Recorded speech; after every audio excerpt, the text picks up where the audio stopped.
क्या ये हकीकत है कि मर्द की खुशी सिर्फ़ उसके पैदा होने पे मनाई जाती है? उसके बाद सारी ज़िंदगी उसके ज़िम्मेदारियाँ उठाते ही गुज़र जाती है। जैसे ही वो होश सँभालता है, उसे सिखाया जाता है, उसे समझाया जाता है और वो खुद ही समझ जाता है कि तुमने एक औरत की खिदमत करनी है, तुमने उसका अदब करना है जो कि लाज़िम है और वो पहली औरत होती है उसकी माँ, उसके बाद उसकी बहनें आती हैं।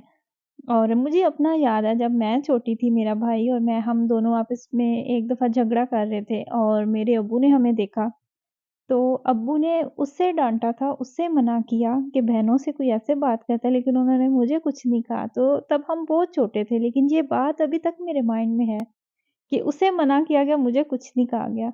और उसके बाद बहनों की ज़िम्मेदारी आ जाती है।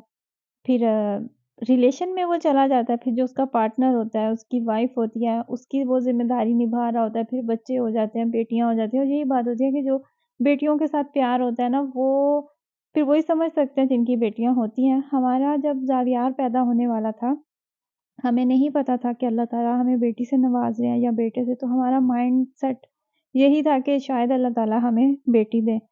तो मेरे हस्बैंड ने कहा कि हमारे बेडरूम के साथ एक बच्चों का बेडरूम है और एक बेडरूम है वो थोड़ा-सा हट के है, वो मेन दरवाज़े के साथ है।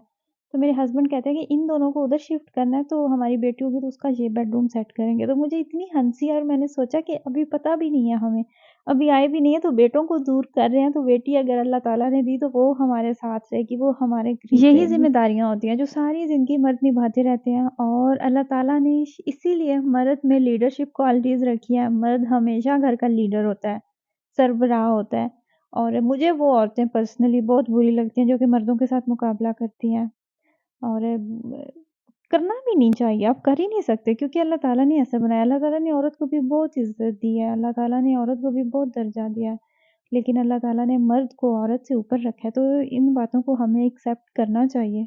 हमारे माशरे में जो बात फ़ेमस है ना, वो ये है कि औरतें सर्वाइव करती हैं। अगर ख़ामंद अच्छा नहीं है, तो औरतें दरगुज़र कर रही हैं, औरतें गुज़ारा कर रही हैं। हाँ, होता है ऐसा भी, लेकिन ज़रूरी नहीं है औरतें। मैंने कुछ ऐसे भी मर्द देखे हैं, जिन्हें भी अ, गुज़ारा करना पड़ता है, औलाद की खातिर दरगुज़र करना पड़ता है। ज़ुबान-दराज़ बीवी के साथ गुज़ारा करना सबसे मुश्किल है, जैसे एक बदलिहाज़ और बदज़ुबान मर्द के साथ गुज़ारा करना मुश्किल है, सेम ऐसे ही औरतें भी होती हैं।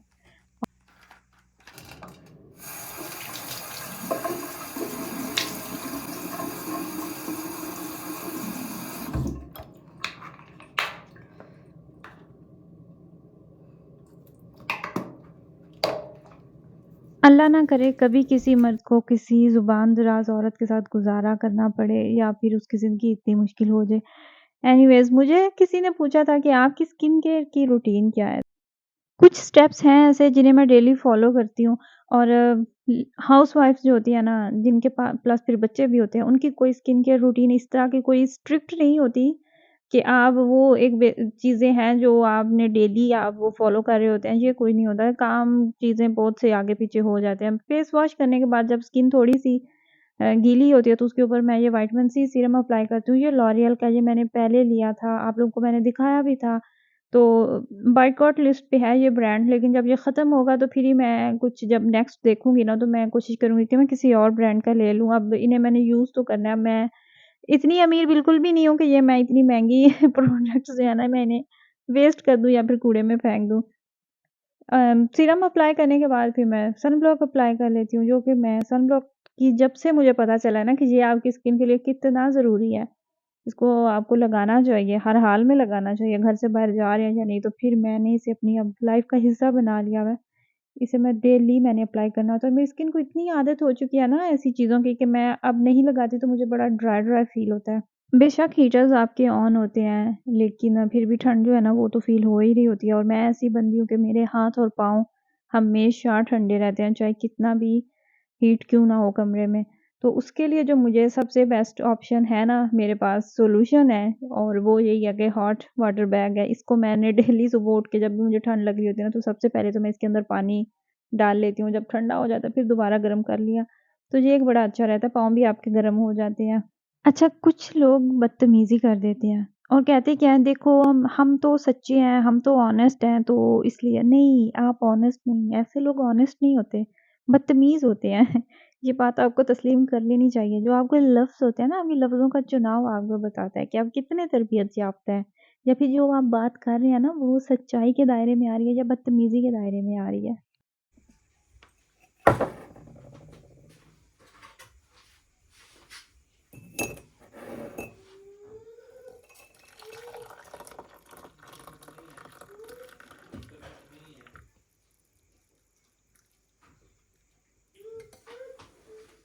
आपकी लाइफ में कोई भी रिश्ता है, चाहे कोई भी क्यों ना हो, दोस्ती का हो या फिर वैसे आपका कहीं पे भाईचारा हो या कोई भी रिश्ता क्यों ना हो, हर रिश्ते में एक लिमिट ज़रूर होनी चाहिए, एक हद ज़रूर मुकर्रर होनी चाहिए। जब आप रिश्तों कोई नया-नया आपका रिश्ता बनता है ना और आप ऐसे रिश्तों में कोई लिमिट नहीं रखते, कोई आपकी हद नहीं होती, बस आप बहुत ज़्यादा आगे गुज़र जाते हैं, तो फिर ऐसे रिश्ते आपको बहुत हर्ट करते हैं। एक तो ये कि हर रिश्ते को ज़वाल है। जब आप हदें मुकर्रर नहीं ना करते, तो ऐसा तो कभी हो नहीं सकता कि आप किसी के साथ इतने ज़्यादा इन्वॉल्व हैं, इतना ज़्यादा कभी भी नहीं आप रह सकते। किसी भी रिश्ते के साथ नहीं रह सकते। और फिर जब आप वहाँ से थोड़ा-सा पीछे हटते हैं ना, तो फिर वो चीज़ आपको जब डिस्टर्ब करती है ना, तो फिर इस तरह आपके रिश्ते में दूरियाँ पैदा होती हैं।